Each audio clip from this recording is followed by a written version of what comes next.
104.9 XFM, Ricky Gervais, Steve Merchant, Karl Pilkington's pressing the buttons. Yeah. We're playing some great moments from the last 3 weeks. And some great records, Steve, from the last 2 weeks. That's true enough. Yeah. We're not actually here today. What are you up to today, Rick? It's 8 hours earlier, so this is about 2 o'clock probably. Mm-hmm. So it's about 6 o'clock in the morning. I'm still in bed, mate. I'm asleep in my hotel room. Now, where are you? We're in LA. Los Angeles. Yeah. City of Angels. Rick. Yeah. City of Angels. Yeah, and so that's what we do. We're doing stuff like that. That's why we're not here. We're not here next week either. So next week is the best of this week. All right, so here's the first bit. The reason you became King of the Universe, of course, is because of your fascinating French bread anecdote. Oh yeah.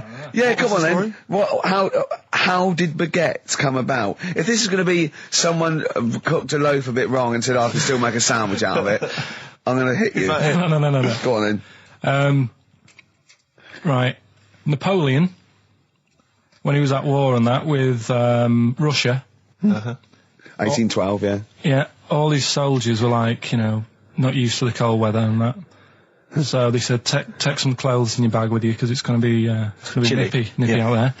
So they put all the clothes in the bag. Sure. They were told. It's Napoleon, for Christ's sake. No room for any food. You're joking. So couldn't they make some sort of like sandwich?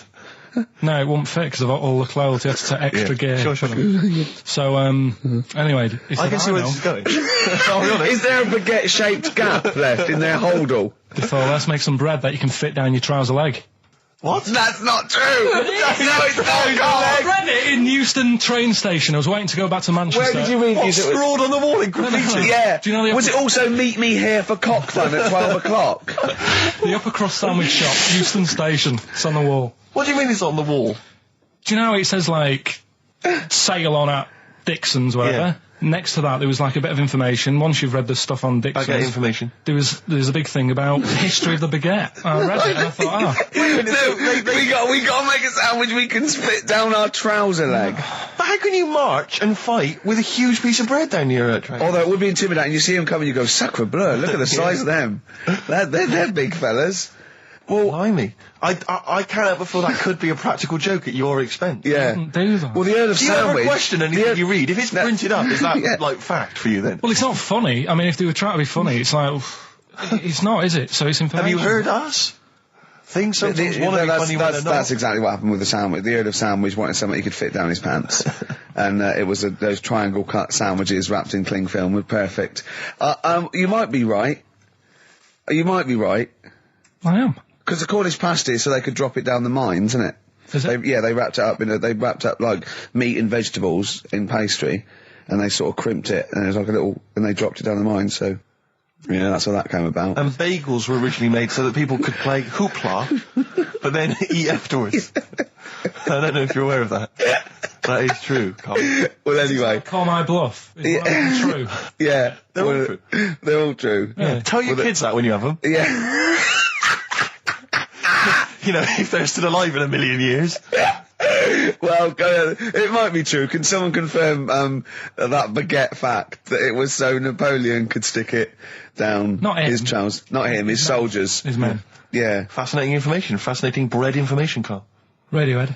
Yeah, now this is my song for the lovers. It's a beautiful track. It's Let Down off OK Computer. It's one of my favourite Radiohead tracks. It's lovely. Right, set the tape going now if you want to tape these songs. And just remembered recently, actually, I was on a train coming back from hometown Bristol, and I was on the train, and this girl walks on, good-looking girl. I thought, hey up, largely empty carriage. I'm thinking, my luck's in, because I take every opportunity, Carl. That's the thing about me, I don't choose. She was a good-looking girl. She sat down. I thought she sat down right near me. I thought, brilliant.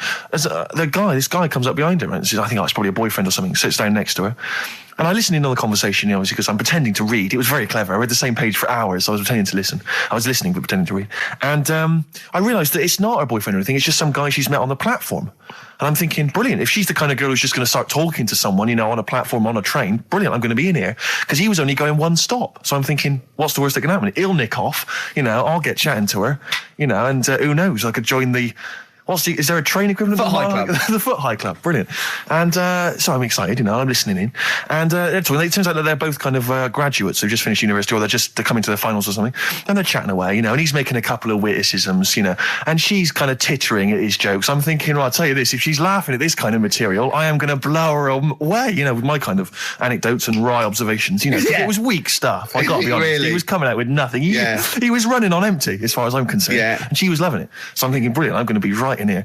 And then they get moving on to higher brow things, and I think she was going to study kind of Marxism or something like that, or communism, something. And she was asking him, by way of conversation, she was asking him what he knew about Marxism, And he was fumbling for his vague knowledge of it that he had in his life. And I'm just sat there thinking, come on, love, in any given capitalist environment, the proletariat will revolt against their oppression by the bourgeoisie, and after a brief period of socialist rule, emerge as a classist society governed by community cooperation. Well, if that sort of talk wouldn't get a woman hot, I don't know what you'd use. If then Marx and Engels is not going to get a woman sweaty down below, then nothing is. Then my name is You're not just Steve biding your time. Exactly. I'm just going to go in for the kill any minute. Yeah. So anyway, it comes to his stop. Right, he gets off. I'm thinking this is a piece of cake, and he gets off, and off he goes. He walks off, and I'm thinking brilliant. And I thought, I'll wait. I'll wait till the train's pulled away. I'm not going to leap in straight away. No. And he comes back along the carriage, and I'm thinking, hang on a minute. He goes, listen, do you mind if I give you my email address? Oh. Right, and if you want to get in touch, email me. I'm thinking, come on, you loser, get off now. Save your face, please, before it's too embarrassing. And she accepts the email address because she obviously doesn't want to hurt his feelings, whatever. I'm thinking, fair enough. She's a good woman. I'm liking her. I'm loving her. I'm thinking that's my kind of girl. So anyway, he gets off. I'm sat there, the train pulls away. I'm thinking, I'll wait a few minutes, I'll just, give it some time. Her phone rings. It's her friend on the phone. And she starts saying it, and I was listening in, and she was going, just met a guy on the train. I'm thinking, that's true enough. She goes, he was a good-looking guy. I thought, you're having a laugh, love. To be honest. Because I was looking at him, and she said to her friend, he looks a bit like tennis player Boris Becker. I thought, you should be so lucky, frankly, because I saw him. He had awful facial hair, if that's what makes him look like Boris Becker. Terrible little goatee beard. It was laughable. I thought, I don't know. And then she goes to thing, and she's like, I met him, we got chatting and stuff, and she was going, it's not often that you meet someone, generally in life, who's, kind of thoughtful and intelligent and funny. I thought to myself, I'm not even going to waste my time with you, love. Frankly, if that's what you thought of him. You just walked away. And I'll be honest with you, I didn't even bother talking to her. No, you were just didn't even waste my time with her. If she thinks that bloke is not only great looking, but funny and intelligent, and she got on well, and he was polite, and it was a chance meeting, and he thought, and she thought that you were like a freaky looking dork who didn't even have the nerve to speak. That is what if that's what she thinks, then I don't want to know her. I couldn't. You walked away, and good luck to you. And I have my dignity intact. Yes, and she's nothing. I love the fact that in pole position, in positions 1 and 2 of his favourite films of all time, it's The Elephant Man and Kes. Yeah. That's brilliant. Yeah. Go on. All right. Am I leaving the mics open a bit when this is going out? Yeah, or what? let's have a listen. Yeah? All right. So don't talk then, right? Just put that hot dog down, Rick. And this is the bit in Kes where it's the teacher and he gets up and he has to Glover. talk. What's his name? Is it Brian Glover? No, it's the other teacher. The other one. Anyway. Right. Go on. All right. So, here we go. Things that had actually happened. I've got another one. What about you, Casper? Casper! All right. All right? All right. You haven't been listening to a word I've said, have you? Yeah, I heard some of it. Yeah, you. Some of it? Just. Stand up. Always somebody, isn't there? Right, now you're going to tell us a story about yourself. What sort of story? I want you to think of an incident that's happened to you sometime in the past that is true and that you think will interest the rest of the class. All right? All right. What about I work on a radio show at the weekend. Well, are you going to tell us about it? I'll just do. It's 2 hours, and it's with Ricky Gervais and Stephen Merchant, and just sort of play music and tell stories and stuff. What kind of stories?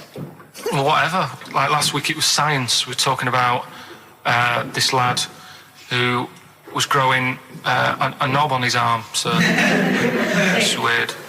It's tricky, sir, because like with Ricky, he gets bored quick and he won't listen to the stories, and he'll start squeezing my head. All right. right. I'm not interested in what he does. But that isn't normal, is it, sir? That, I mean, it sure is a bit gay. Is he? Just messes about, though. Do you know what I mean? I try and, like, come up with good stuff, like monkey news and, like, quizzes and stuff. But then he'll just, you know, Ricky will just mess about. I mean, on Saturday he did it again. He squoze me head. How do you spell that? Squoze. S-Q... Are you going to show it off the wall? It's a new word to me. Squoze is S-Q-U-O-Z-E. Right, now tell us what it is. It's when he gets me head and he puts one hand on the back of it, right?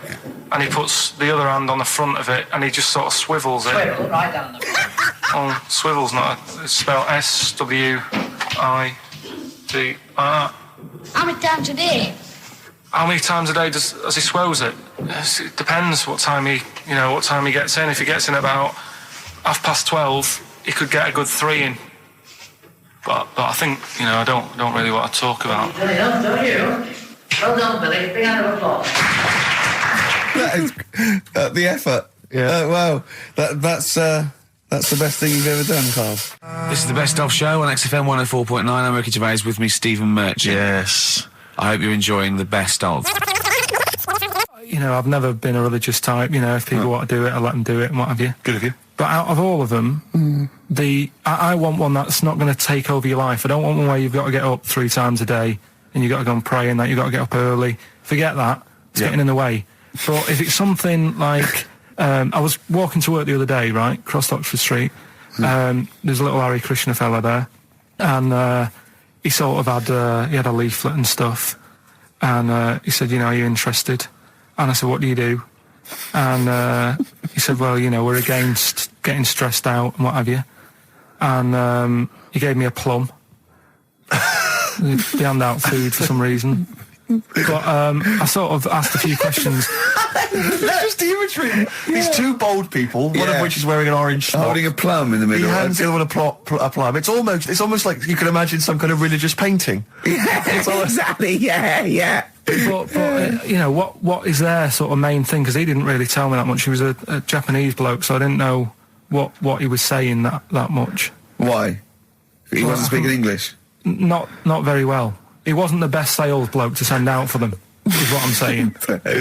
Yeah. But what's that? Are they? You're saying they're nothing like? Well, I believe Hare Krishna is a kind of as an offshoot of a sort of Buddhist faith. It is. I think they are Buddhist, aren't they? Yeah, and obviously their kind of trademark, as it were, is that they have to say. I believe they have to say Hare Krishna, Hare Krishna in a certain rhythm, in a certain order, a certain amount of times per day. That's why you see them walking down the street saying Hare Krishna, Hare Krishna, because it's actually a sort of religious chant which they're obliged to do.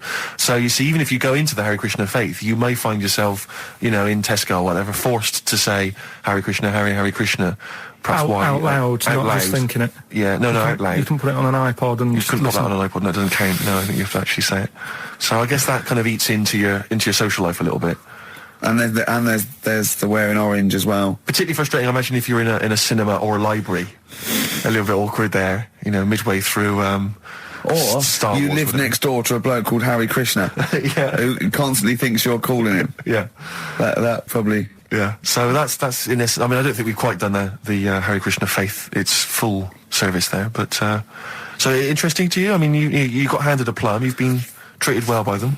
Yeah, well, but he couldn't tell. I just wanted to know how much time it would take up. What are the benefits?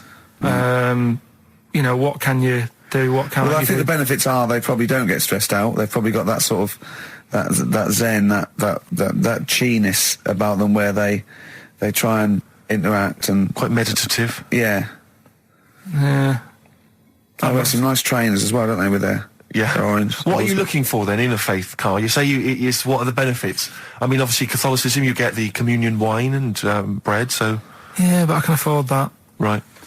Probably, just I like the Crusaders. I was forced into joining that as a kid, because a mate sort of joined it, and he sort of said, are you joining? I sort of swore at him. I said, I'm not doing that. Right? Yeah. He said, right, if you don't come with me, I'll tell your mum that you just swore. So I was like, oh. So I went along, and they used to just go on the Friday when they played, Sabutio and stuff. And then I went on one Sunday, and it was totally different. There was no Sabutio. There was no sort of, Table tennis. The thing where you hold a thing and knock things over. Skittles. There was all that on a Friday. Went on the Sunday, it was rubbish. He said, right, sit down in this room. They gave me a Bible. Thought, this looks too heavy, this is too big. I'm not interested in this book. And I never went again. I used to hide on a Sunday when they came round. And that's been the only sort of... I suddenly, why did it suddenly turn out to have to hide on a Sunday when they're coming round? Because they wouldn't leave. They wouldn't leave. Who was it? Were they adults? It was well, he seemed like an adult to me at the time, but he was probably about 27. Well, that is an adult. Yeah, but do you know what I mean? He seemed a lot older when I was a kid. Yeah. And he came knocking and that, and he used to say to me, Mum, I'll just tell him I'm ill or something. And he used to hang around to see if I'd eventually come out to play and that. And if I did, I think they would have grabbed me and took me there. I love the idea that for you, religion has to bring with it some kind of gift. It's like, join our faith and you get an alarm clock radio. It's like something like I think religion does bring a gift. Usually, it's the gift of the Lord. Well, the gift of everlasting life, isn't it? And that's the problem with it, A lot of people believe in it because they think... But for Karl, his feeling is like, that should be a given. That's safe. I'm definitely going home with eternal life. But what else can I have? Is there an iPod? Why do you have to have a religion? Because obviously I don't have a religion. I don't miss it, and I wouldn't want one. I'm an atheist, and that's out of belief. That's out of logic. And we don't get into the politics or the morality of it. Why do you feel you need a religion? Why don't you just get a hobby? Well, I didn't want one. I don't want one. I just was saying that, if I was to get one, which one would I go for? Is what I'm saying. I'd like to see you perhaps as a Jew. I think Judaism would suit you well, I think. What are the hours like for that? Tough. Can be tricky. That's what I mean. I don't want anything that's, And they have a day where they don't eat and stuff. I couldn't be doing that. So then they have days when they eat too much? Yeah, but what happens if I'm not that hungry that day? Like I say, I don't like change. No. I like my Cheerios in the morning. I don't.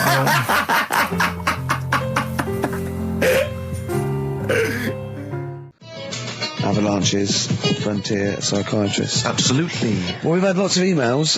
People, obviously, we inflamed and provoked about the Cornish pasty. I've got a couple of amendments to that. The crusty bit, is actually as a handle, because obviously the miners had dirty hands, and they'd eat all the stuff in the pasty, and they'd be left with this sort of crust, and they could throw that away. Also, someone told us that at one end was an apple, so you have a little sweet as well. Little dessert. So, there you go. You noticed how, over the years we've been doing this, way back when we started XFM, no one ever contributes when we ask about the music, when we ask about hip-hop, or their, opinions on that, anything important. No. But start talking about pasties. Yeah. We've had about 5 phone calls. Yeah. And someone phoned up to confirm. They used to work for Upper Crust, and basically, Carl got all excited. So it is true. Well, I don't know if it's true. I've read the same sign you did, Carl. Interestingly, there's an email here that says, which basically offers a history of the baguette, and talks about after the revolution, the government decreed that all of France must eat the same bread. And it was up to the bakers to bake this bread of equality. And then Napoleon kind of made sure it was a particular... He kind of set in... Obviously on the bread you can eat anything you find in the garden. Frogs, snails, bits of horse, squid. The interesting thing is, Rick, that there's no mention of sticking it down your trousers whilst going to war. The French have tried to keep that secret for over 100 years, it was Steve. only the upper crust people. Nearly 200 years, that is a top secret. Somehow Euston Station upper crust got hold of a document, left behind in an old sea chest, possibly Napoleon's, could have been Josephine's. Unfortunately, jotted it down. He's kicking himself now. Oh, Secret, I cannot believe I left a note. If he talked like that. He did. He did that. Yeah, he talked English, but in a very funny French accent. Do you remember, there was one thing that, talking about funny French accents, you remember Allo Allo? Yeah. Remember, it was on about 5 o'clock in the afternoon, but they still meant, because it was a funny Frenchman, it was that English guy who was posing as a French police officer. It's very complicated. He would often walk by, and I remember there was one where he said, I was pissing by the door when I heard they shit. Oh yeah. Now that's passing I'm allowed by to the say door. that. I'm allowed to say Passing that. by the door when I heard a shot. That's what he's saying. I'm allowed Yeah. to say that at 2 o'clock because I'm just saying I'm talking in a French accent. Yeah. I was pissing by the door when I heard a shit. Yeah. That's fine Yeah. because I'm speaking French, Carl. Do you know what I mean? That's the rule. I'll tell you something I do know. Go on. Right. But I can't really get a question out of it. Go on. Just tell us. There's a shadow somewhere. It's already good, isn't I'm loving it No, already. right. There's a shadow. I think it was in America. Yeah. And it's on a quiet road. I'm guessing somewhere like Boston. That's what I imagine. Okay. Right. No. Somewhere like Boston. And people at night used to see this shadow moving about. And they'd go, what's that? Right. And it got known, the town, the little local town got known for this shadow, but it didn't cause any problems. What are you talking about? It was like, You lost me. What are you talking no, about? do you know like some places get famous, like Scotland's got the Loch Ness Monster and that, but it doesn't cause go any. on, yeah. But it doesn't cause any problems. It doesn't exist, go on. Right, so there's this shadow walking about on the road. And, What do you mean? No, what's he again? Rubbish. Right, so he's walking Nonsense. about. Where did you read this? Where did you He's see walking this? about. This was on the internet, and I'm sure. Sorry. Sorry. I thought it was shite. I didn't know it was on the internet. Right, so this shadow is moving about, and Independently of an object. yeah, and the local mayor and that is like, yeah, it's a bit weird, but it's not harming anyone. The mayor involved. Was he elected to that post? Hey, Mayor, we got a problem down here. Seems like a shadow. Well, it's not causing any. No, it's Is just it causing any problems? Yeah, go on. But that's the thing. It was left for years, and then it did start causing problems. I see, that's it. If you leave these shadows to go unchecked, Rick, they go crazy. Yeah. You let them run amok in the city. Yeah. You've got to stand What around did it do? on What did it Roman do? shadows. What did the shadow do? It was pushing people off the bikes. It was what? It was pushing people off the bikes. Oh, I'll find out more for that next week. Right, that'll tease oh, them. you're a maniac. We'll do more on that. We haven't had time for Please educating. never have children. Right, listen. You are Just a promise me maniac. now you'll never have kids. Like I said to you, though, the reason I did this Yeah. was to get that kitchen. Right? Now, Brilliant. as we speak now, right, Builder's in the flat. He's been annoying me. Of course he has. Of course he has. What's he been doing? When he turned up on Monday, right? Yeah. Wanders in, and the first thing he says to me is, said, the pub across the road, is it any good?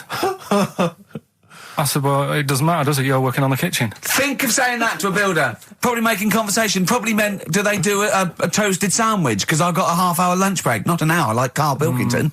So I'll probably there and get a nice, cheese and tomato sandwich. Is that genuinely what you said to me? Yeah. The first thing you Yeah, said so to me? Suzanne had a go at me saying, why have you said that? He hasn't even started on it yet. I cannot believe that. You're unbelievable, Carl. And you say it's us that are rude, crass, I wasn't being thoughtless. rude. I just was letting him know.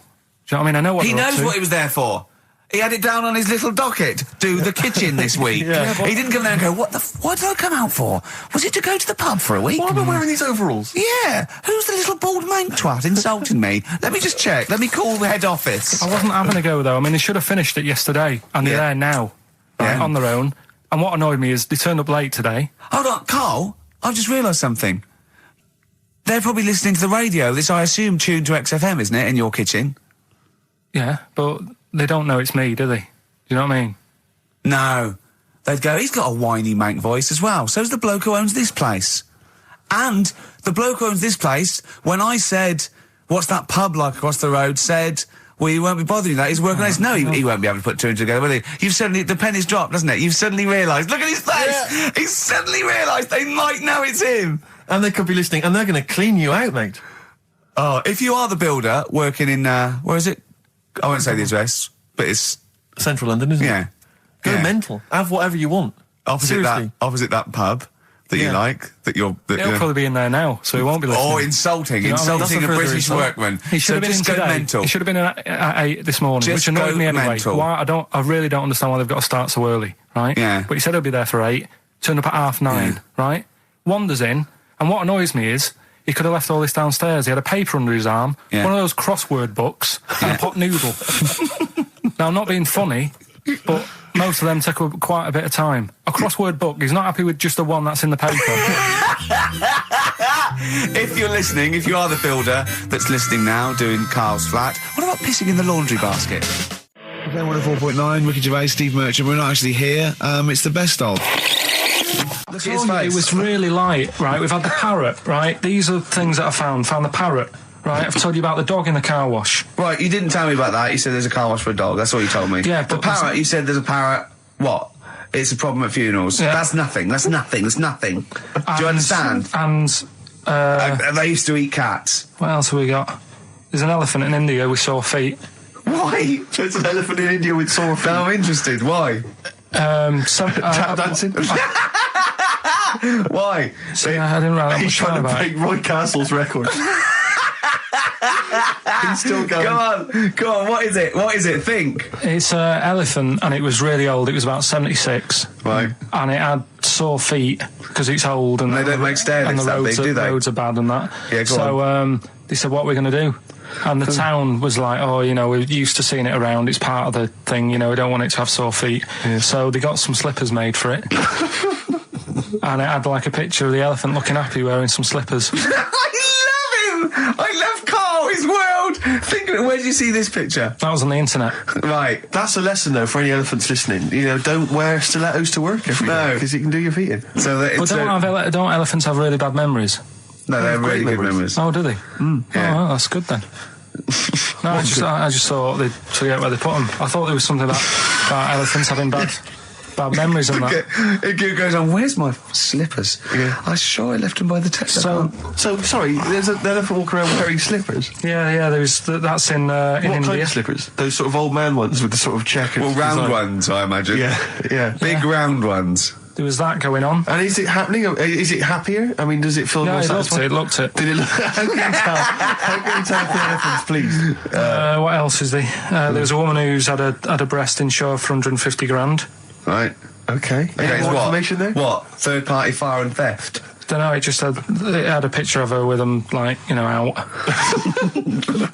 I just thought, yeah, he should get them covered. He's done another real joke. Brilliant. That's a proper joke. He's done look at his little face. He smiles. I'd like to see you on one of the sort of TV panel games. If they could bring back sort of celebrity squares, he'd be amazing as the centre square. Oh, that would be Wouldn't incredible. That be or on Countdown in Dictionary Corner. I imagine him in Dictionary Corner. I've come up with cat. If that helps at all. Yeah. Memblant. Yeah, what does that mean, Carl? Just anything you want it to mean. What I've got, there's a dog that's got a cough in Singapore because it smokes 20 a day. Right, okay, another one. No, it's the last one in it, so we'll save it. The last one we've got is last week when I did Do We Need 'Em, do you know when I called up one of the museums, in a science museum? Yeah, are you talking to me? Yeah, I'm just saying, I wanted to tell you before when the song was on, but you're so busy listening to it. Yeah, was I so busy listening to a song I was playing? Yeah, but we're doing a radio show, aren't All right, we? what's your point? Well, I just wanted to say, she emailed in to say I got her name wrong, so I'm just apologising for that. What did you call her? I think I called her Jessica. What was her name? I don't know, I've got it on email somewhere. This is not an apology. No, I'm You've just got saying. it wrong again! You've not even said her real name. How is that an apology? Well, I remember I read the email, so I Who are you apologising to? I think her name's Jackie, I think. Oh, you've got it wrong again, haven't you? Well, anyway, and she just said if you want to see dinosaurs and that, go to the museum. You were complaining about that as well, weren't you? You went to a museum and there was too many dinosaurs. He said you just need 4.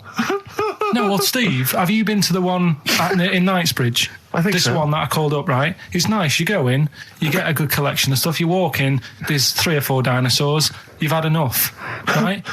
I went into New York, right? I went to the museum there, hundreds of them. You can't move for dinosaurs. Yeah. It's almost like they're responsible for them being extinct. There's loads of them. So all I'm saying is, if you want to see a dinosaur, go to the one near Knightsbridge. They've got a nice selection, some old vases and stuff. It's worth going. So, Carl, you're a second-time buyer, aren't you? But yeah. Bought one in Manchester. Lost $7,000 on that one.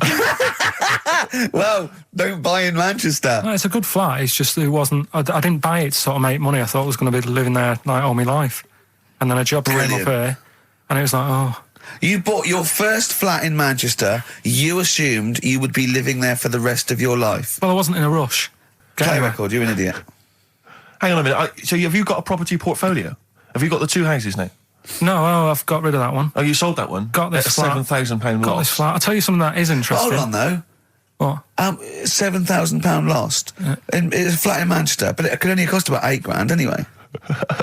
Right, Steve, something they do now, right, they've got to do by law when you're buying, right? I was looking at one in London, right? It's haunted. They've got to tell you now. Right, don't talk shit. I'm telling you Play now. a record. I'm telling you now. Yeah. There's no such thing as ghosts. That is ridiculous if that appears on a legal document. Right, if there's anyone who sells flats and that, does that for a living. Yeah. Right, email in, because Yeah. I'm telling you now, that is a fact. She sort of dropped it in. I said, oh, nice feel here. And she said, yeah, well, that'll be the ghost. Just dropped it in, that's all they've got to do. And then I was like, what? And they went, oh, yeah. That's all I've got to do, is it? So that's the legal thing. Did you drop it in? So in court you go, did you drop it in? Yeah, I dropped it in. Play a record, you're an idiot. Did you have to have that thing done where they say, what side do you wear your member? What side you dress? They don't say what side you wear your member. That would hardly be a euphemism, would it? So they say what side you dress, sir. It means what side your little John Thomas leans, doesn't it, on rest, usually to the left, isn't it? Your little left testicles. If I said to you now, what side do you wear? Hang on. Do you know? It would be left. It would be the left. That's what I mean. If standing there, right, with nothing restricting it or holding it in or holding it up, right, it sort of leans. Your one ball is sort of like slightly back and lower, isn't it? And your little John Thomas rests there, so it's left. And the reason they ask it is so they don't put the tape measure up on the left and squash your willy or touch your willy. So it's nothing to do with like, well, you'll need a bit more room of sort of more material on that side, or. Well, no, I don't think they compensate. It's just when they when they stick that up into your groin, they don't want to come in contact with your little. The thing is, I don't know what side I wear stuff on. I just sort of pull my pants up and wherever it wants to go that day. But maybe it's not big enough to sort of make any, real decision. But like now, I'm sat here right with my jeans on. I don't know where I am. Well, that's clear from hearing you talk. No, but what I mean is, if a fella said to me, "What side are you? What side's your member on?" Member. What is this? What is this? The use of the word member suddenly? I'd go. Well, it's not. It's usually not appropriate. And also, I imagine in the old days they had big baggy pants that used to sort of like hang down. And now, like with those stretchy boxers and briefs, it's sort of held up in a nice little, neat little parcel, isn't it? So it's probably not appropriate. It doesn't come in contact with your little snake. So, Did you ever? What have you ever heard that?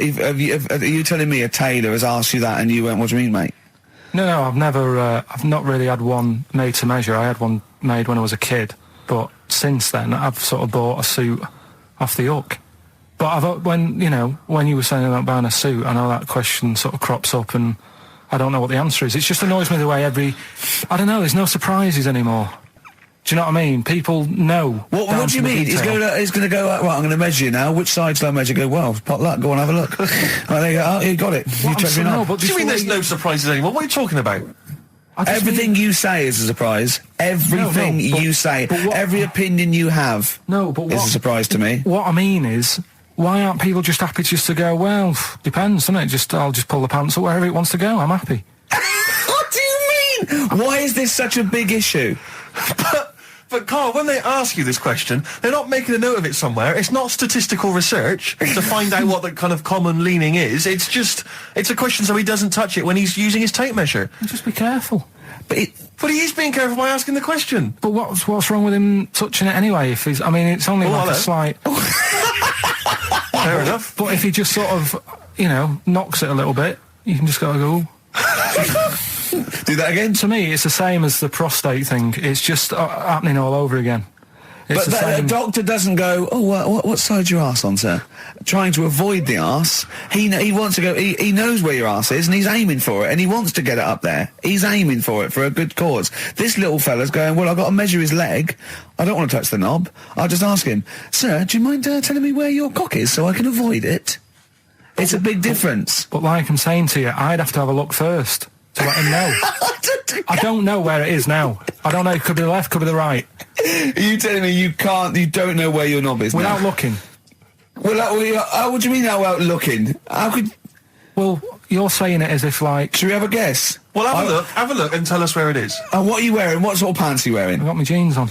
But you got pants on underneath them? Yeah. What are they? Briefs or boxer shorts? Boxer shorts. Boxer shorts. Well, it's probably free, but the jeans are probably strict in it. I think it's probably either in the middle, dressed in, or just slightly to the left. Have a look. We'll tell the listeners after the break where's Karl's knob. It's a good competition. Oh, brilliant! We've got to send this to the Sony Awards people. Well, big question. Where was Karl's knob? That's what people have been hanging on for. Yeah. Where was it? Well, I can't believe people have been texting in. Hey, what, guessing where it is? People saying, is it in the middle? Is it in the left? It cost them 10p. It cost them 10p to find out. Just wait, I'm going to give out the answer. You don't win anything, right?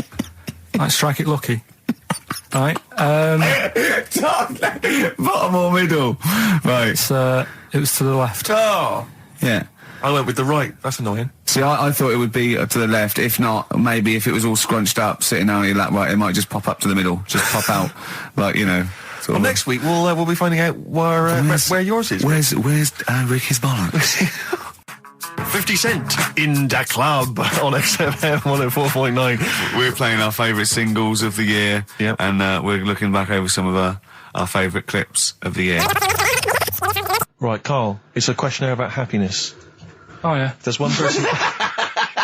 Well, that should answer it right where. The first question, Karl, on a happy scale of 1 to 10, where are you on the happy scale? Is it at this moment or in general? Well, I would say generally. Okay. Yeah, but you don't always have to, like... I mean, I think I'm happy in that, but I don't always show it. You never show it. No, but it doesn't mean I'm not happy in that. Like, I'm all right at the moment. I'd say I'm probably on a... I was probably on about an 8. I was probably about a 9 when I woke up, right? And then sort of fell out with Suzanne over her haircut. Yeah. Right? She went for a haircut and came back with something that I didn't like. Sorry, what did you say? So when your girlfriend walked to the door, she had her hair done, you said, I don't like it, alright? She could tell by the look on my face. But don't you say, no, I'm happy with it, I just can't tell. I'm loving it. Because then she might have it done again. Oh, Karl, I just cannot get over you. I really can't. No, but you haven't seen it. Right? So then I was fed up, but then I thought... Sorry, what authority have you got to talk about haircuts? Yeah, you had officially from a barber in Manchester above a railway station in a shack, it was £2 a cut, told you had the hair of a Chinaman. Well, you wish you had the hair of a Chinaman now, you got no hair. You're a little bald mank with your mouth open, so don't... Is she listening to this, Suzanne? Sitting at home with a woolly hat on? I don't know. But she knows now, doesn't she? What did you say? What words did you do about it, though? I just said you look like someone out of Slade. Interestingly, that's what I look for in a girlfriend. Oh, God. Which one of Slade? Well, that one with the funny... Not Dave Hill. Yeah. The one with the crooked fringe and the goofy... She had her teeth done as well, did she? She had 2 front teeth put in. Dumper. So anyway, So prior to that, you're on a 9. Then you saw the haircut, you're on an 8. Yeah. Yeah. And now then, what you on? I'm probably on about a 6 at the moment. Why? What's happened? Well, while Star Sailor was on, bit more head squeezing going on. So, yeah, about a 5 or 6. So generally speaking, what would you say you're on? About 4. You're on a 4 for normal. Alright. What would you give someone who wasn't very happy? What would you give them? What are you thinking, Karl? Depends why they're not happy. They're low, okay, so what would you give them? I mean, yeah, depends, doesn't it? If it's someone who's just lost their arms and legs in an accident, you don't give them a lollipop. Sure, or some mittens. Yeah. You give them a hat. Yeah. Yeah. And dare I say it, a smile. A skateboard. Yeah. Yeah. I don't know. You don't know. You got to answer the question. Alright, so hang on, let's assume that you've upset your girlfriend because you slagged off her haircut. What are you right? going to do now feel to go and guilty. make her happy? How are you going to cheer her up? And not buy her a baseball cap. I don't know yet. I haven't thought about it because I've got this to sort out, haven't I? So when I get home, get her some gel or something. Oh, God! Oh, Oh, Christ. So, would you like to start on your, to Steve, because I've heard all these. Well, we won't do them all. Well, we'll start off with the Mr. Freeze. Tell Steve the story of Mr. Freeze. This is the first time he nearly died. This is the most serious of the lot, really. So, what it was, do you know, like, don't know if your mum and dad did the same thing, but, like, they do the weekly shopping on like, a Friday. Yeah. So when you got to Thursday, there wouldn't be much stuff left in the cupboard. It'd just be like, you know, your Jacob's crackers and stuff like that. So when they'd been to the supermarket and they came back, I was like, you know, what's that saying? Like a pig in... You know, I loved it. It was like loads of food coming in, loads of biscuits. What is that saying? He nearly said pig in shit. Right. Is that the saying? Yeah. Right. So yeah, all this food comes in. Thank God he didn't. Otherwise he'd have been in trouble. That's true enough. Because he's culpable for our actions, because Exactly. he's the producer. So technically, that twat's in charge. Go on. Right. So anyway, so there's loads of food, and I'm like, oh yeah, look at this, and chocolate biscuits, and you know, penguins and stuff. Bacon. And bacon. Just in case, you never know. So anyway, my mum and dad's putting the food away. Me and our kid are like, he's already grabbed something, gone back upstairs. It's like feral children. it's like a quest for fire. And then they ran upstairs. What did you sit under the bed, gnawing at some sort of pig's trotter? So I saw, do you remember Mr. Freeze Pops? I do, yeah. So they're kind of like popsicles, icicles. Yeah, but really long, like a foot long, right? Yeah. So I thought, I'll have one of them. So I grabbed it. Went for the nutritious stuff first. Absolutely. And like my mum and dad are putting this stuff away and what have you. And I rip it open and knock it back, right? Straight away, just right back like Swallow that. it straight away, yeah. But it went down the wrong way, right? So I was down like, your shirt? So I was like, oh God, I can't breathe. And my mum and dad didn't even know what I'd ate. Do you know what I mean? I ate it so quick. Yeah.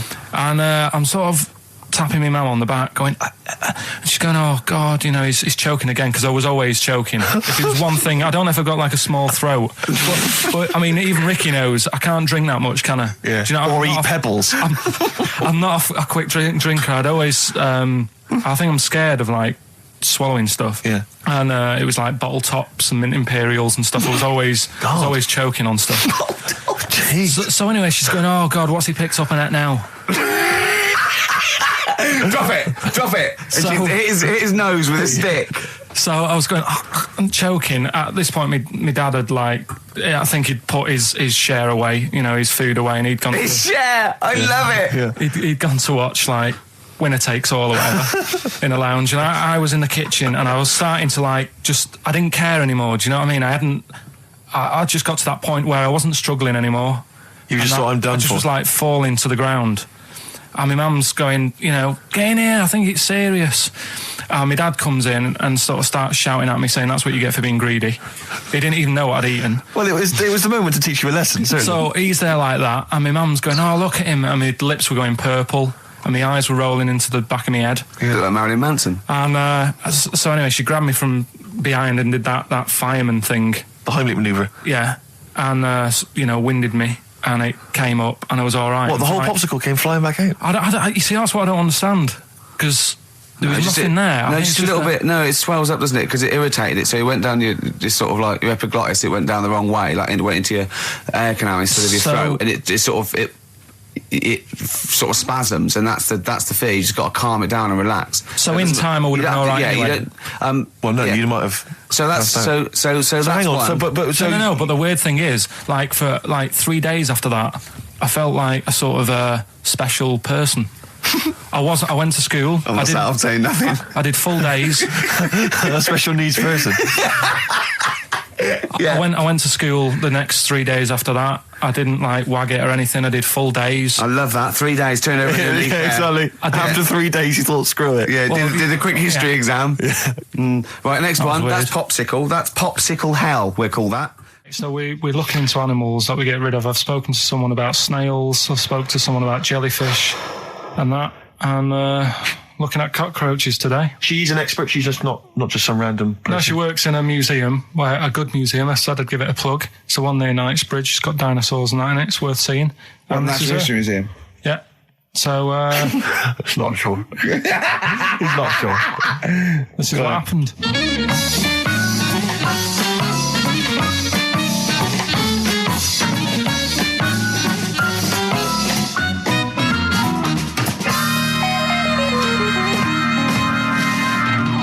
what I'll do, I'll tell you as much as I know, and then you can fill me in if I'm right or wrong. And then at the end of it, we'll get to the bottom of whether we need them or not. Okay. All right. So first of all, the first thing that I found out is that they have 18 knees. That's not exactly possible. They're insects, so they have 6 legs. Yeah. And a knee is usually the junction between femur and tibia. That's sort of classic human knees and every other animal knee. So with 6 legs, you can only have 6 knees. Could somebody sort of got mistaken for seeing one that was a bit double jointed?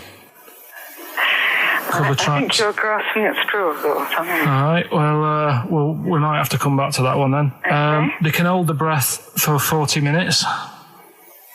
Well, they don't do that because they don't breathe in the same way as us. They breathe through little spiracles, holes down the side of the body. So,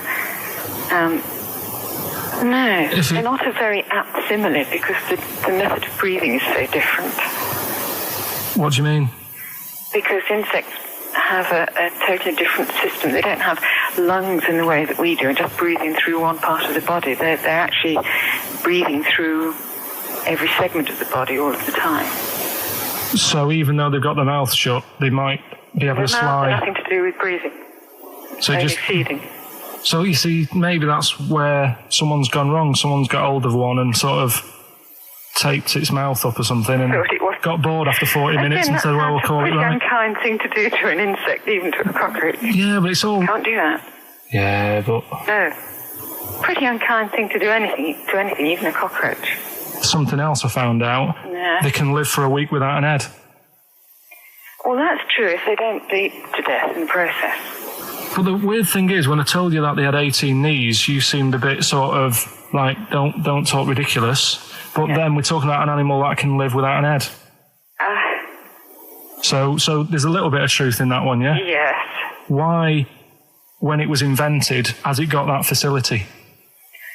Say if someone said to humans, we could do that with humans, and, you know, if you lose your head in some accident, it gives you a bit of time to sort of go back to your family and maybe write them a note. You won't be able to have a chat, but write them a note saying, it was my own fault, and it was nice knowing you. Oh, that would be a useful facility, I agree. But cockroaches are great survivors. I mean, they've been around for over 300 million years. They're one of the most primitive insects. All right. Well, I've also... is it true that they do a lot of resting? Apparently they can sort of rest for 75% of the time.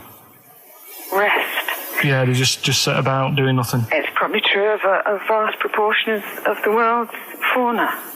I mean, maybe the 25% that they are working, they're really giving it some, so it might make up. Probably searching out food and, they can slow down considerably. You can chill insects in the fridge and they'll become very, very quiet. You might think they're dead. Yeah, but I'm sure, you know, if we were sat in a fridge, you know, we'd go a bit quiet, wouldn't we, you know?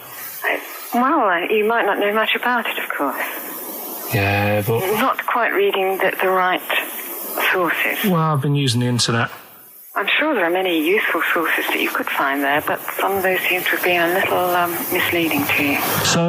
So you don't agree with a lot of what I've told you there?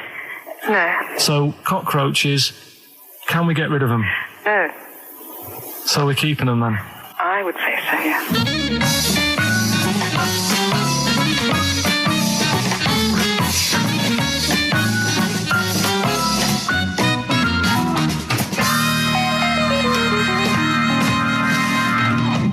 I think we should get her on more often because she sounds like she'd be a bit of an ally, really.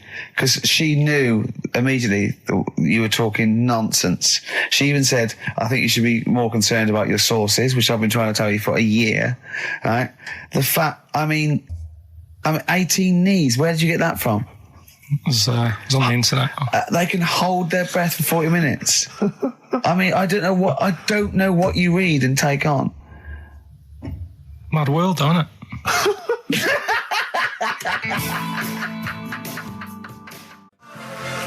It's Lou Reed, with a little help from David Bowie there in the background. Satellite of Love on XFM 104.9. I'm Ricky Gervais, with me Stephen Merchant and Karl Pilkington. Now, Steve, you know how Karl won't do anything outside his jurisdiction. He moans about stuff. He's got one job. We're doing about 5 things in the week. Always plate spinning. We just turn up and he's always available. He moans about it. He goes, "Oh, lucky you caught me," right? He's chatting. He's one of those people that whinges enough and people think he's overworked. So he got Mondays off, right? He's just a whinger. Yeah. I haven't got Mondays off though, have I? Yeah, well, anyway, 2 hours on a Saturday. This is what the phone message he left me Wednesday on my mobile, but I just is chatting about certain things that are going on at the moment. What he does need to know. Duncan, who mentions, is my agent, and you understand a few other things. But this is the sort of message I get from Karl, right? Whinger. Old messages. All right, 12:10, Wednesday. Just getting loads of people calling me all the time about Yesterday, DVD's signing for BBC London. I don't work there, but I've been dragged into that. I've got a woman on leaving a message from Talk PR going on about, do you want to go and see Pop Idol again? Right? They're just saying you and some listeners can go. So I'm sure you'll love that. I've got Jim Benner wanting you to introduce the tin buckets at the Astoria. So can you just let Duncan know that I'm doing his job whilst he's sat on his arse with his thumb firmly up his arse? Can you let him know that I'm running around like a here sorting shit out for you? Alright, see you later. Message left So, at 12. do you know what I mean? I know, but that's the kind of phone message he's leaving. Do you remember who he was before you... But he's even annoyed that he gets a phone call. I remember he got a phone call for you to do a voiceover and didn't pass it on. You missed a voiceover. That was thousands of pounds. No, I did pass it on, though. I told you. You I said you said someone had phoned. Yeah. That's not good enough. But who's that? Well, she didn't say, and I didn't ask. But Of it's course not my she job to do said. it. She didn't say. Rubbish. So you didn't take the number down? Just when she went, "Oh, can you tell Steve to call me?" And you went, "Yeah." Yeah, well, I just thought you'd know her already. I should have known. It was a woman, so I should have known. He's having a go, you see? Unbelievable. I don't know how it's come back on me. You're the one who was picking on it. Yeah, exactly. I'm saying. I'm defending. Why is he having a go at But you? he never Because picks on Ricky because he knows you are his bread and butter. Seriously, do you know what I mean? The only reason he's got Mondays off is because you're still doing this show. yeah. That's why he's scared of you. That's why he has a go at you on the phone, but he always picks on me because he knows, I'm a pushover, I'm a nice guy. He's scared of you. I don't know how it works. Is that true? Steve, I'm always sorting you out. I look after you. Sorted you out with tickets. I sorted you out with lager I've got out. you today. Why are you picking on me? What do you mean you're sorting about tickets and lager? What's this? Right, whenever you want tickets. Yeah, sorry, I don't want to use this as moaning time and that because I don't like to moan. I'm busy and that, right? I've sorted you out tickets for gigs. Yeah. Right? What somebody doesn't even turn up to. Yeah, we won't even go on about that. Yeah. Right? Lager. He got sorting out the Cure. He complained it was boring. Yeah. There was that big drum of lager that you had, and you said, "Oh, put that in your room for me, because I don't want to carry it home." Right? Lazy. So I said, "All right, then I'll put it in my room." It goes missing, it gets nicked. Then you have a go at me because it got nicked. Yeah. I get you another one. You make me carry it around town for you for half an hour. Then you say, "Oh, I can't be bothered taking it home. Can you take it back to work for me?" Yeah. But interestingly, this is like a year ago, so it's obviously still pressing on you. Oh, hang on, and I forgot the one when we had an argument over 50p. When I went out for a coffee. You didn't want to give me 50p back that you owed me. That was the same day you'd given him about 40 quid worth of lager.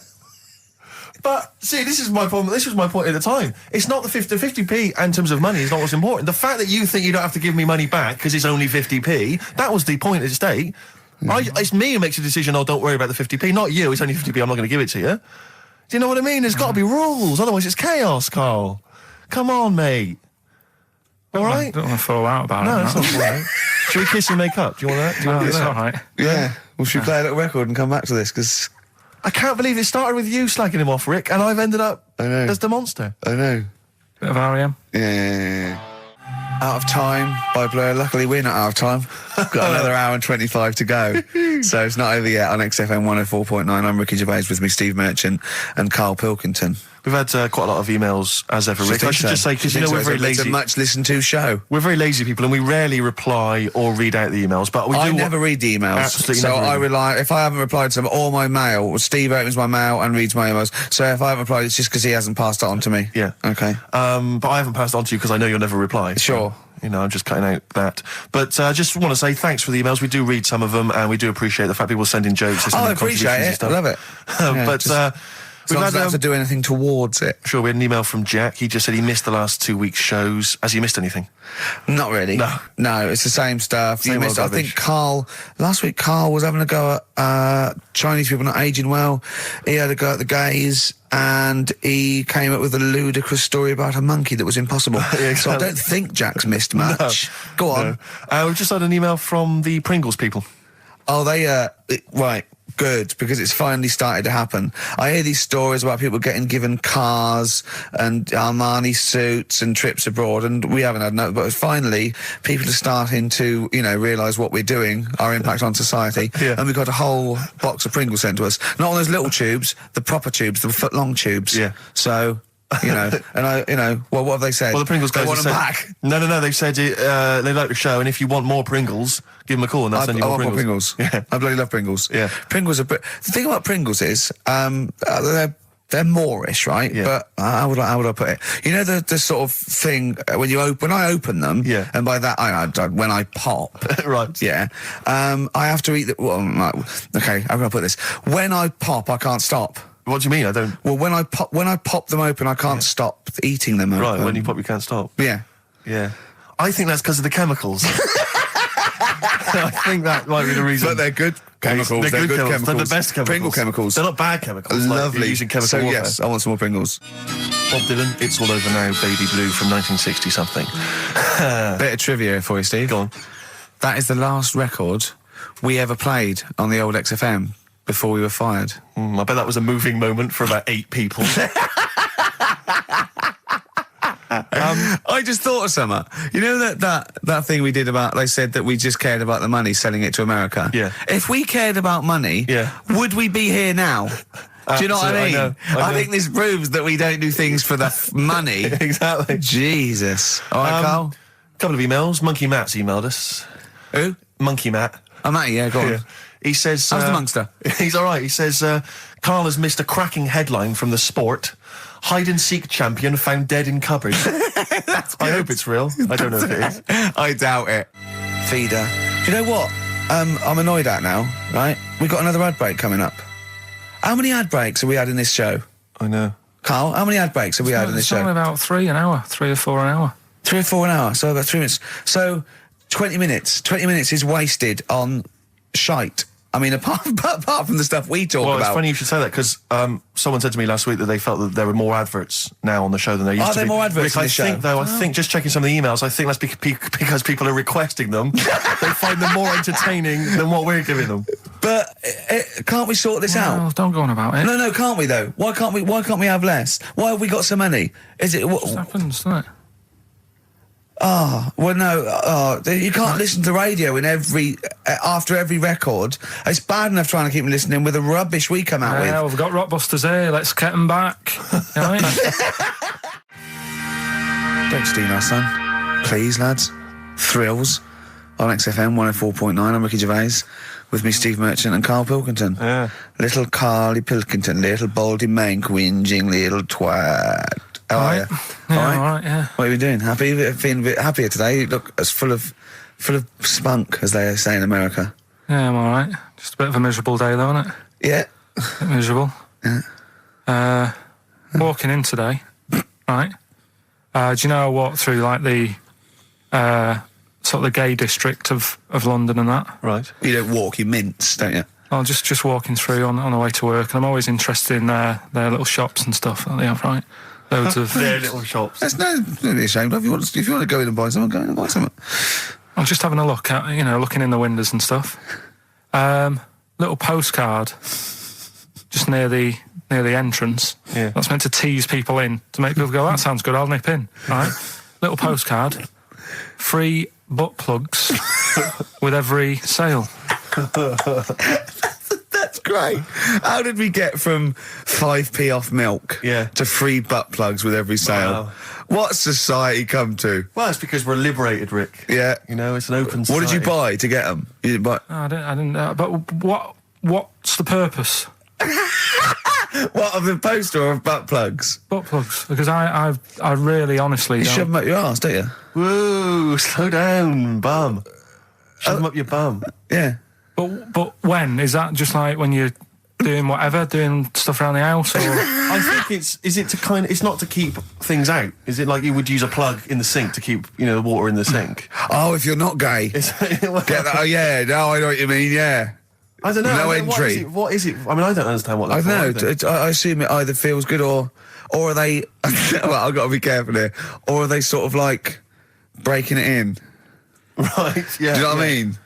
Like it's like a shoehorn. Sure. or It's like when you stick paper in your shoes if they're a bit tight. Or those people who sort of like put little bits of wood in their lips, and then as soon they've got big plates in their lips. Yeah. Same as the butt plug. It means you can, you're ready for anything. I don't know, do I? And look at Carl's face. Well, if you know what butt plugs are used for, then why not get in touch? Ricky.Gervais at XFM.co.uk. What do you think? If there's any... I can't believe we're already on this subject. I know. It's 1 and we're I was going to say then, if there's any people who use butt plugs, and I was thinking that Carl would have said, well, they're not up yet. Yeah. Because they go out late. no, but what is it? We're award-winning people. We've written a TV Not on show. radio, though. Not on radio. We're rubbish on radio. I know, but We've got nothing to lose. But I always say to you, Steve, that I like educating people and that.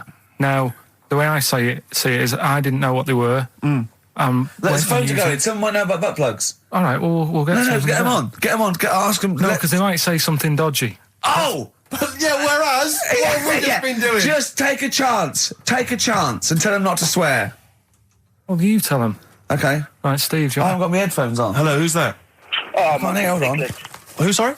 Nicholas. Nicholas, hello, mate. You're not going to swear, are you? No, I'm not going to Keep it clean.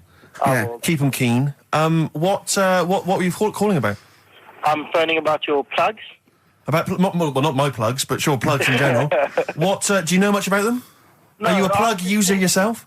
No, I'm just thinking if maybe you've got some gay friends and you're spending the night at their place, you might want to use one. Right. What, you mean experiment with them, or? No, so you can make sure they're not going to do anything while you're asleep. Could I suggest? Just lock the door. I mean, that is easier to me. Can I make a bigger suggestion? That's probably the most homophobic thing we've had said on the show today. Thanks very much for your call. Right, okay, good. Well, that's why we shouldn't put people on the line. Just, without checking first. I think Carl's made a good point. That's the calibre of listener we've got. Carl, come on, what's the matter with you? Oh, Thorns. that's all. No blue sky. Beautiful, isn't it? And that a great track. It's all right, yeah. Just had an email, yeah. That woman who opened the Office script could have her head cut off. Apparently. When a letter is posted, it becomes the property of the Queen until it reaches the person it was meant for. By opening it, she's committed treason and could be killed. I don't know if you're familiar with this story, Carl, are you? Go on. Apparently, some copies of the Office Christmas specials scripts got sent to the wrong address. Some woman.